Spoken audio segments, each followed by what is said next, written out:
The siren started screaming at 3 in the morning.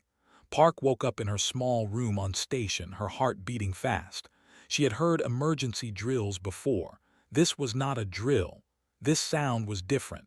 This sound was real. She jumped out of bed and ran to the window. What she saw made her blood turn cold. The sky was full of ships, dozens of them. They were dark and shaped like blades cutting through the stars. She knew those ships.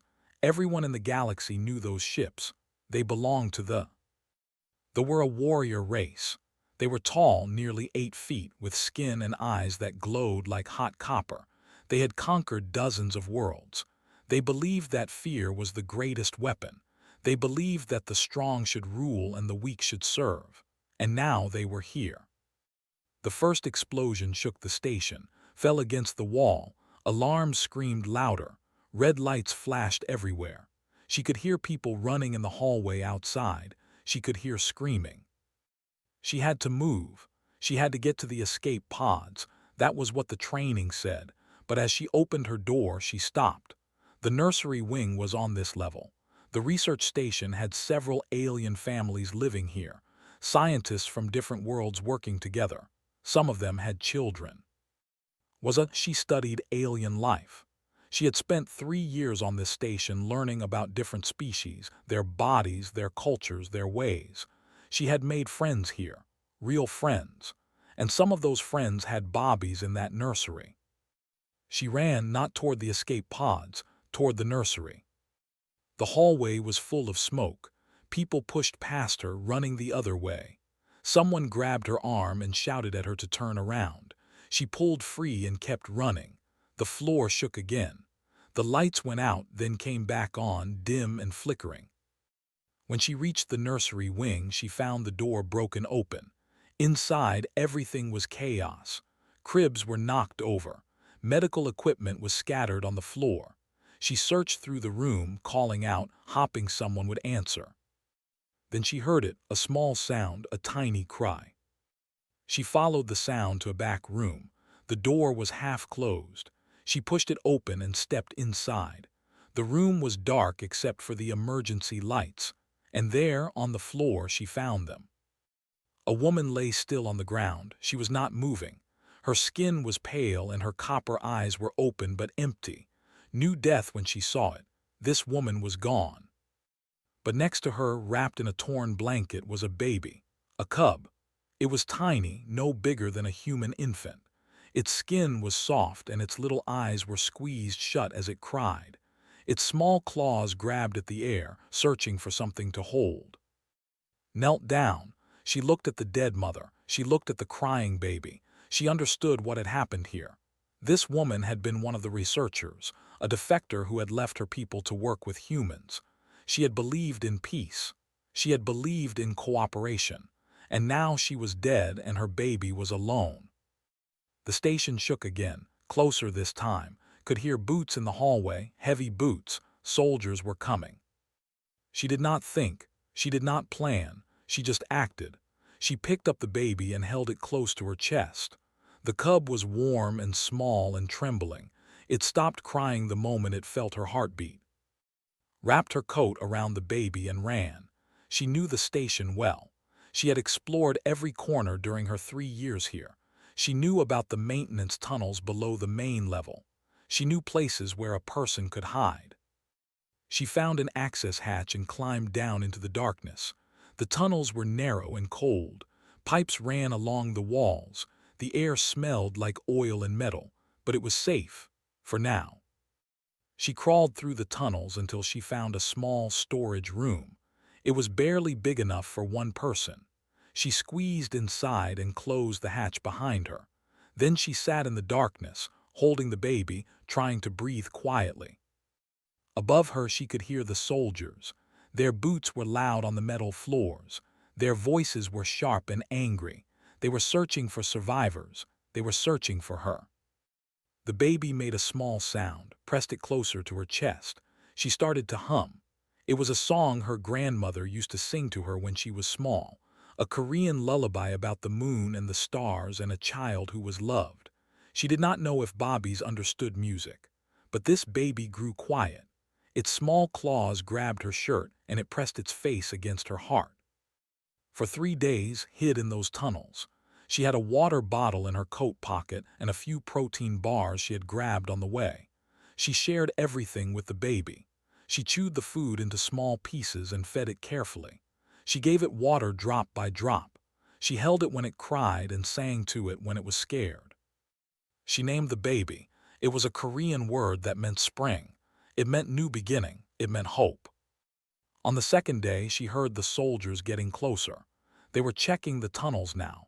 She moved deeper into the maintenance system, crawling through spaces so tight she could barely fit. The baby stayed quiet, as if it understood they were in danger. On the third day, she found a small vent that looked out into the main corridor. She watched as soldiers walked past. They were huge and terrifying, with armor and weapons and those burning copper eyes. She held her breath and did not move. By the fourth day, her food was gone. Her water was almost empty. The baby was getting weaker. It needed proper food, proper care. She knew she could not hide forever. She knew she would have to make a choice. That choice was made for her when the hatch above her head was ripped open. Light flooded in, blinding her. She looked up and saw 3 soldiers staring down at her, their weapons pointed at her face. But she did not let go of the baby. She stood up slowly, her legs shaking from days of hiding. The soldiers looked at her, then at the cub in her arms. Their expressions changed. Confusion, anger, something else she could not read. One of them spoke into a communicator. Then they grabbed her arms and pulled her up out of the tunnel. The light was too bright. Everything was spinning, but she kept her arms wrapped around. The soldiers took to a shuttle. She was pushed inside and strapped to a seat. The baby was still in her arms. The soldiers had tried to take it from her, but she had fought. She had kicked and screamed and bitten one of them on the hand. They were so surprised that a small human would fight back that they let her keep the cub. For now. The shuttle flew up from the station and into the darkness of space. Through the small window could see the fleet. There were so many ships. Some were small fighters. Some were massive warships bigger than cities. And in the center of them all was the flagship. It was the largest ship she had ever seen. It was black and covered in strange symbols that glowed with pale blue light. The shuttle docked with the flagship. The soldiers pulled to her feet and marched her through long corridors. Everything was cold and dark. The walls were made of black metal. The air smelled like smoke and something else, something that made her skin crawl. They brought her to a huge room. The ceiling was so high she could barely see it. Blue flames burned in metal bowls along the walls, casting dancing shadows everywhere. And at the far end of the room, on a throne made of bones and metal, sat the warlord. Had heard stories about warlord, everyone had. He was the supreme commander of the Third Fleet. He had conquered 17 worlds. He had killed more enemies than anyone could count. He was feared across the galaxy. He was also the biggest she had ever seen. He sat on his throne like a mountain sits on the earth. His skin was covered with scars, ritual marks that showed his victories. His eyes burned like hot copper coins. He wore armor made of dark metal, and a long red cape hung from his shoulders.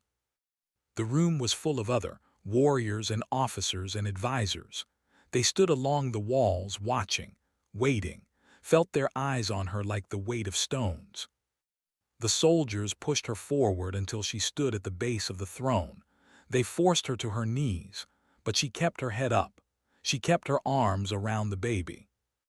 Looked down at her. His expression did not change. It was like looking at a statue made of stone and fire. "What is this?" His voice was deep and loud. It echoed through the room like thunder. One of the soldiers stepped forward and spoke. "We found her hiding in the maintenance tunnels, my lord. She had the cub with her." Leaned forward. His burning eyes moved from to the baby in her arms. Something changed in his face.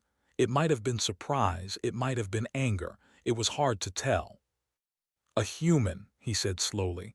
"A human holding a child of blood." He stood up from his throne. He was even bigger when he was standing. He walked down the steps toward her. each footstep heavy on the metal floor. He stopped right in front of her and looked down. "Do you know what we do to enemies who touch our young?" he asked. His heart was pounding so hard she thought it might break out of her chest. Her legs were shaking. Every part of her body wanted to run, to hide, to get away from this monster standing over her. But she did not run. She could not run. She had a baby in her arms. A baby who was sleeping now, calm against her heartbeat. A baby who trusted her. She looked up at the warlord. "Someone had to protect her," she said. Her voice was small but steady. "Your soldiers could not." The room went silent, so silent that could hear her own breathing. No one moved. No one spoke. It was as if the whole world had stopped. Then made a sound. It might have been a laugh. It might have been a growl. Could not tell. A female stepped forward from the crowd. She was tall and covered in scars, with two curved blades at her belt. Her face was twisted with anger. "My lord," she said, "let me take her tongue. She has no right to speak to you this way. She is nothing. She is prey." Raised one hand. The female stopped. Everyone stopped. The warlord was still looking at. His copper eyes studied her like she was something he had never seen before, like she was a puzzle he could not solve. "The cub," he said, "its mother was a traitor. She turned her back on her people to work with humans. When our soldiers found her, she fought back. She died a traitor's death." He paused. "Why did you take her child?" Thought about lying. She thought about making up a clever reason, something about politics or hostages or survival. But she was too tired for lies. She was too scared. So she told the truth. Because she was alone, said, because she was afraid, because she needed someone. She looked down at the sleeping baby, then back up at the warlord. Because that is what humans do. Stared at her for a long moment. The blue flames flickered. The shadows danced. The whole room seemed to hold its breath. "Humans," the warlord said finally. "Small, weak, no claws, no armor, no fire in your blood." He tilted his head. "And yet here you stand, holding a child of your enemies, speaking to me like you have the right." He turned and walked back to his throne. He sat down slowly, his cape spreading out behind him like a pool of blood. "I should kill you," he said. "That is what my people expect. That is what tradition demands." He leaned back in his throne. "But I am curious. I want to know if your courage is real or if it is just the foolishness of the weak." The female warrior stepped forward again. "My lord, please, let me end this. She is an insult to us all." Smiled. It was not a nice smile. It was the smile of a predator who has found something interesting to play with. "No," he said, "I have a better idea." He looked at. His copper eyes were bright with something that might have been amusement or might have been cruelty. "There is an old tradition among my people," he said. "The trial of fangs. It is a test, 3 challenges. If you survive, you earn the right to speak in my court. If you fail, you die." He paused. No outsider has ever been offered this chance. Felt cold all over. She knew what he was doing. He was giving her hope just so he could take it away. He was playing with her like a cat plays with a mouse. But what choice did she have? "And the baby," she asked, "what happens to?" Raised an eyebrow. "You named it." Her said, "I named her, it means spring." For just a moment, something flickered in the warlord's eyes. Then it was gone. "If you survive the trials," he said, "you may keep the cub. If you fail, she will be raised as, she will never know that a human tried to save her." Closed her eyes, she thought about her chances. She was small and weak. She had no weapons, no training, no strength. She would probably die. But probably was not certainly, and as long as there was a chance, she would fight. She opened her eyes and looked at the warlord. They gave her one night to rest before the trials began. They put her in a small cell with a hard bed and a bowl of water, but they let her keep. Perhaps they thought it was funny. Perhaps they wanted to see if she would still be brave with the cub to protect. Did not sleep that night. She sat on the bed within her arms and thought about everything that had happened. She thought about her family back on Earth, her mother and father in, her brother in soul. Did they know the station had been attacked? Did they think she was dead? She thought about the mother lying still on the nursery floor. She thought about the promise she had made without words. She would protect this child, no matter what. When morning came, the soldiers took her to a large chamber deep inside the ship. It was round and empty, with metal walls and a high ceiling. Hundreds of sat in seats around the edges, looking down like spectators at a game. Sat in a special box above them all, watching with those burning copper eyes. A priest walked to the center of the chamber. He was old, with faded skin and symbols tattooed on his face. He raised his arms and spoke in a loud voice. The trial of Fangs has 3 parts: endurance, pain, fear. These are the tests of a true warrior. These are the tests that prove the strength of the soul. He looked at. Do you accept these trials, human? Nodded. Her mouth was too dry to speak. The first trial was endurance. They put in a small room with no windows, the door locked behind her. At first, nothing happened. Then she felt the cold. It started slowly. The temperature dropped little by little. Her breath began to make clouds in the air. Frost formed on the walls. Her fingers grew numb. Her lips turned blue. She held close to her body. She wrapped her coat around them both. She pressed the cub against her chest, under her shirt, against her skin. The baby's body was warm, but not warm enough. She could feel the cold trying to steal that warmth away. The hours passed. The cold got worse. Ice formed on her eyebrows. Her legs stopped working right. She fell to her knees, then curled up on the floor with underneath her body. She made herself into a shield between the cold and the baby. She thought she would die. She was sure she would die. But she kept thinking about, if she died, the baby would freeze too. She could not let that happen. She would not let that happen. So she stayed alive. By pure will, by pure stubbornness, by pure love, she stayed alive. When the door finally opened, they found her frozen to the floor. But she was breathing, and was warm against her chest, sleeping peacefully as if nothing had happened. The crowd made sounds of surprise. Some of them laughed, some of them did not. The second trial was pain. They brought her to another room where a sat waiting. He was thin and pale, with cold eyes and sharp instruments on the table beside him. He was an interrogator. His job was to make people hurt. They tied to a chair. They took away from her but kept the cub where she could see. The interrogator picked up a small blade. The mark of a petitioner, he said. All who seek to speak in the warlord's court must carry this mark. It shows that you have paid for your voice with blood. He pressed the blade against her forearm. Then he began to cut.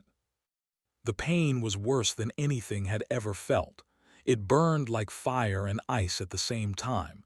It went deep into her bones. She screamed. She could not help it. The sound tore out of her throat before she could stop it. But she did not beg. She did not cry. She did not ask him to stop. She looked at the interrogator while he worked. She stared into his cold eyes and did not look away. He cut the symbol into her skin, a pattern of lines and curves that meant something in the language. Blood ran down her arm and dripped onto the floor. When he finished, he put down the blade. He looked at her for a long moment. Then he looked away first. They gave back to her. She held the baby with her good arm while her other arm bled, but she was still standing. She was still fighting. The third trial was fear.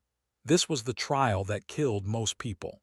They had creatures they used in war, beasts bred for hunting and killing. One of these beasts was waiting in the arena. It was called a ravager. It was as big as a horse, with 6 legs and a mouth full of teeth as long as knives. Its skin was black and covered with scales. Its eyes were red and empty of everything except hunger. They put in the arena with the beast. The crowd went silent. Everyone was waiting to see her die. The ravager circled her slowly. Its claws clicked on the metal floor. A low growl came from its throat, a sound that made her whole body want to run. But she could not run. She had pressed against her chest. If she ran, the beast would chase. If she ran, she would die tired instead of standing. So she stood still. She stood in the center of the arena and watched the beast circle her. Her heart was beating so fast it felt like a drum in her chest. The Ravager came closer. It was so close she could smell its breath. It was so close she could see the hunger in its red eyes. And then did something no one expected. She started to sing. It was the same lullaby she had sung to in the tunnels. The same song her grandmother had sung to her when she was small. It was soft and gentle, a song about the moon and the stars and love that never ends. The Ravager stopped. Its ears went up. It tilted its head like a confused dog. Kept singing. Her voice was shaking, but she did not stop. She sang to the beast like she sang too. She sang like she was singing to everything in the universe that was scared and alone and needed comfort. The Ravager sniffed the air. It smelled the baby against her chest. It smelled her fear and her love and something else, something it had never smelled before. Then it lay down at her feet. The crowd exploded with noise. Some people were shouting in anger. Some were shouting in amazement, but did not hear them. She was looking at the beast lying before her, and she was crying. She had passed the trials. She had survived. Stood up in his box. The noise slowly died down. Everyone looked at him, waiting. "The human has completed the trial of fangs," he said. His voice was strange. It was hard to tell what he was thinking. "She has earned the right to speak in my court." Stood up nearby. Her face was twisted with rage. "This is wrong. She is an outsider. She used tricks, not strength." Looked at her. She used what she had. That is what warriors do. He looked back at, "That is what we all do." Word spread through the fleet like fire through dry grass. The human woman had survived the trial of fangs. She had walked through ice and carried a cub against her heart to keep it warm. She had let them cut her arm and never begged for mercy. She had tamed a Ravager with nothing but her voice. Some said it was impossible. They said the trials must have been fake, made easy to entertain the warlord. Others said she had used some human trick, some technology hidden in her clothes. But many who had watched saw the truth. They saw a small, soft creature stand against everything that should have destroyed her, and they did not know what to think. Was given better quarters after the trials. She had a real bed now and warm food and medicine for her wounded arm. The scar was still fresh and red, the symbol burned into her skin forever. She did not know what it meant. She was not sure she wanted to know. Was growing. Cubs grew fast, faster than human bobbies. The little one could hold up her head now and make small sounds that were almost words. She still slept best when pressed against heart, but she was getting stronger every day. 3 weeks after the trials, a soldier came to his door. The warlord wanted to see her, not in the throne room this time, in his war room. She followed the soldier through long corridors until they reached a large chamber filled with lights and machines. Holographic maps floated in the air, showing stars and planets and the movements of fleets. Generals and officers stood around the central table, pointing and talking in low voices. Was there, standing at the head of the table. He saw enter and gestured for her to come closer. The officers moved aside, making room for her. Some of them looked at her with curiosity, some with anger. One of them was, and her eyes were full of hate. Walked to the table and looked at the holographic map. At first, she did not understand what she was seeing. Then her blood went cold. It was Earth, her planet, her home. The map showed the continents she knew so well, the oceans she had dreamed about during her years in space. Little dots moved around the planet, showing satellites and stations, and moving toward it like a wave of darkness was the fleet. "We are planning our next campaign," said. His voice was calm, like he was talking about the weather.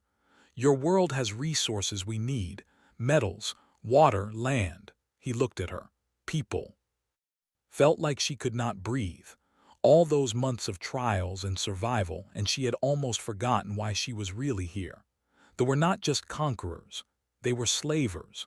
They took entire populations and put them to work in their mines, their factories, their ships.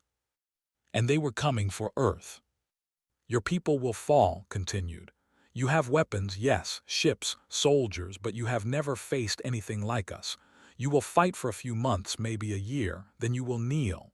He smiled that cold predator smile.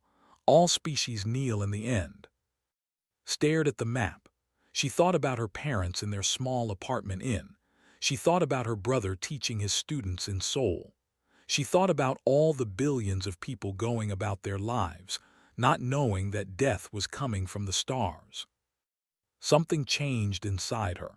The fear was still there, but something else was growing now. Something hot and bright and angry. She had been scared for so long.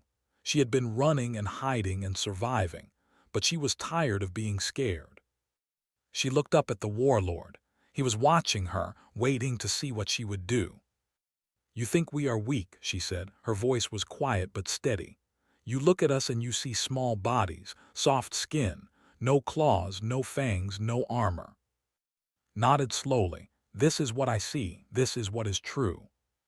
You see what we show you, said. You see what we let you see. She took a step closer to him. The generals around the table shifted nervously. His hand moved toward her blade, but did not stop. We are soft because we choose to be soft, she said. We are gentle because we can afford to be gentle. We smile at strangers and help people we do not know because that is who we want to be. She looked around at the officers, meeting their copper eyes one by one. But do not make the mistake of thinking that is all we are. She reached up and touched the scar on her arm, the symbol they had cut into her skin, the mark of a petitioner. You gave me this trial, she said. You wanted to see if I was strong enough to suffer, strong enough to endure, strong enough to face my fear. She let her hand drop. But I did not do those things because I am strong. I did them because I love. She lifted slightly. The cub was awake now, her little copper eyes looking around curiously. I walked through ice because I loved this child more than I loved being warm. I let you cut me because I loved her more than I feared pain.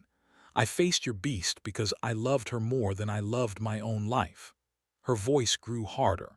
And that is what you do not understand about humans. His eyes narrowed. Explain. You saw what I did for one child, said. One child who was not even mine. One child of a species that destroyed my station and killed my friends. She took another step toward him. She was so close now she could feel the heat coming off his body. Now imagine what 8 billion of us would do for our home. The room was silent. No one moved. No one spoke. You think you will conquer Earth in a year, continued. You are wrong. You will fight for every city, every town, every village. You will fight for every house and every room in every house. Because humans do not kneel. We break. We die. But we do not kneel. She looked into the warlord's burning eyes. She saw something there she had not seen before. Not fear exactly, but something close to it. Something like doubt. We are soft because we choose to be, she said again. But when something threatens what we love, we become something else. Something you have never seen. Something you are not ready for. Stared at her for a long moment. The blue flames flickered. The holographic map turned slowly between them, Earth hanging in the darkness like a small blue jewel. Is that a threat, little human? He asked. Did not look away. It is a promise. For a moment nothing happened, then began to laugh. It was a strange sound, deep and rough. It filled the war room and echoed off the walls. A promise, he said. He was still laughing. A promise from a woman who cannot even lift a blade. He shook his head. You are either very brave or very stupid. Maybe both, said. Stopped laughing. He looked at her with those copper eyes and something changed in his face. Something she could not read. Maybe, he said quietly, maybe both. He turned back to the map, but saw that he was looking at Earth differently now, like it was not just a target anymore, like it was a question he did not know how to answer. Came for her the next day. Was in her room, feeding small pieces of soft food.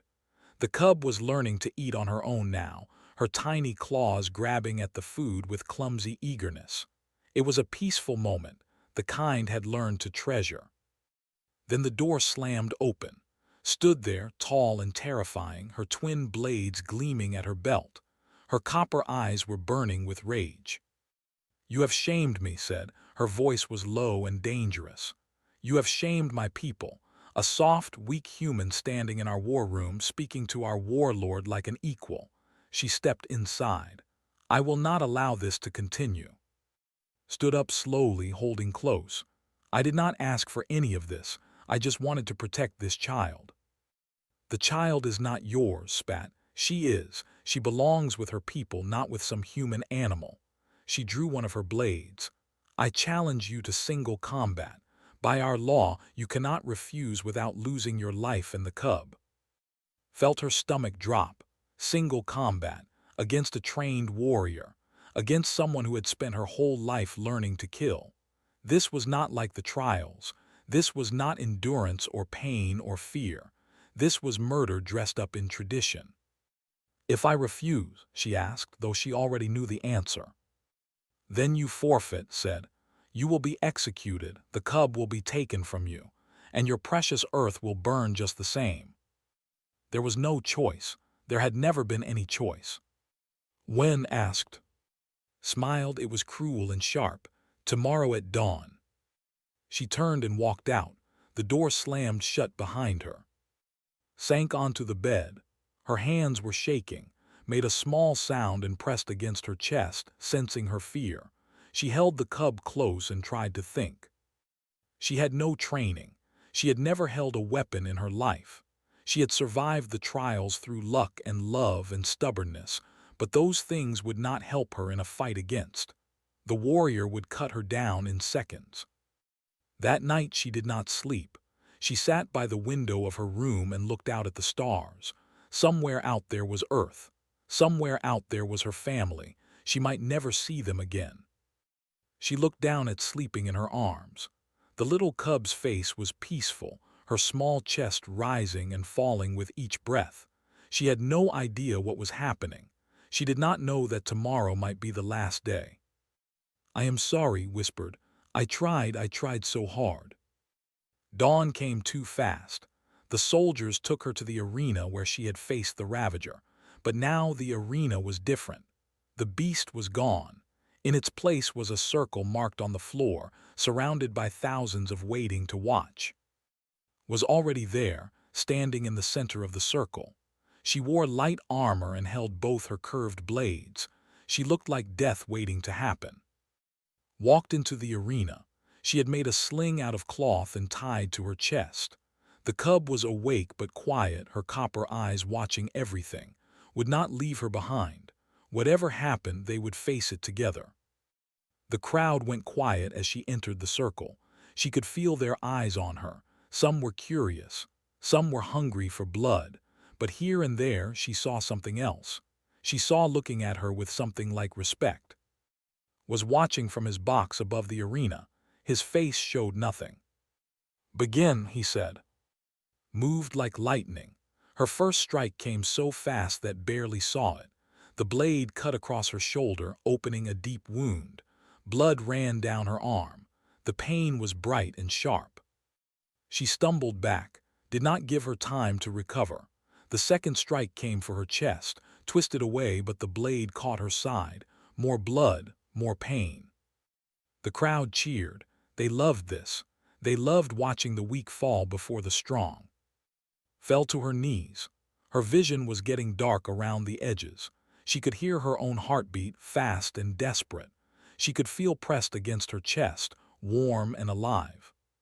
She thought about giving up. It would be easy. Just lie down and let it end. The pain would stop. The fear would stop. Everything would stop. But then she thought about waking up alone. She thought about the cub crying for someone who would never come. She thought about all the promises she had made, spoken and unspoken. No. She would not give up. She would not lie down. She would not surrender. Stood up. The crowd went quiet, even hesitated, surprised to see her rise. Blood was running down both of her arms now. Her body was shaking with pain and exhaustion, but she was standing. She was still standing. Attacked again. Another strike aimed at her head this time. Did not try to dodge, she could not. She was too slow, too weak, too hurt. Instead, she reached up and caught the blade with her bare hand. The edge cut deep into her palm. Blood poured between her fingers. The pain was beyond anything she had felt before, but she did not let go. She held the blade tight and stepped forward, pressing into the weapon instead of away. His eyes went wide. She tried to pull back but moved with her, closing the distance until they were face to face. "You want me to fall?" His voice was quiet, but it carried through the silent arena. "Then you will have to kill me standing." For a long moment, neither of them moved. The blood dripped onto the floor. The crowd held its breath. Then a voice rang out from somewhere in the crowd. A single word in the language. Did not know what it meant, but she heard others take up the cry. One voice became 10. 10 became 100. The word echoed through the arena like thunder. Looked around, confused. The crowd was chanting now. Even some of the warriors near the front had joined in. Stood up in his box. He raised one hand and the chanting stopped. Then he began to walk down from his seat, step by step, until he reached the arena floor. He walked into the circle and stopped between and he looked at his lieutenant, then at the bleeding human who refused to fall. "Enough," he said. Stepped back, lowering her blade. Her face was twisted with confusion and anger. "My lord, the combat is not finished." "Yes, it is," said. He turned to face the crowd. "This human has shown us something we have forgotten. Courage is not the absence of fear. It is not the strength of the body or the sharpness of the blade." He looked back at, "It is love. It is love standing taller than death." He turned to address his people. "The war with Earth is ended.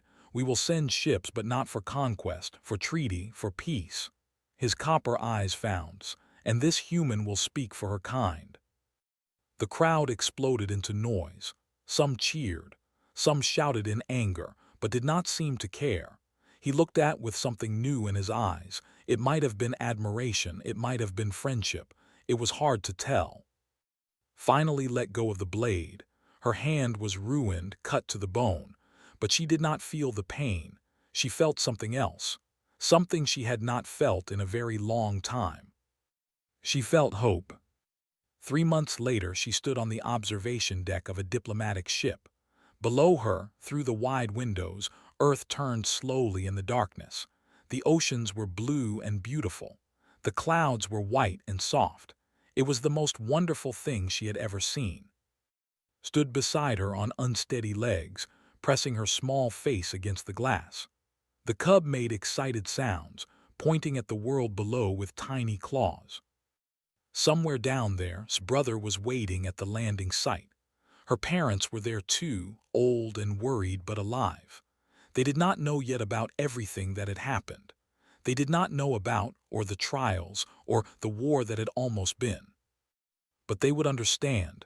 They were human after all. And humans had always made room for one more.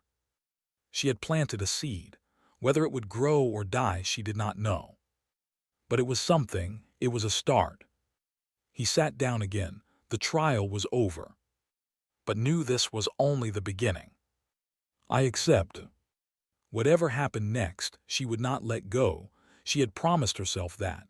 She had promised the dead mother on the nursery floor. She had promised this tiny life pressed against her heart. She would not let go.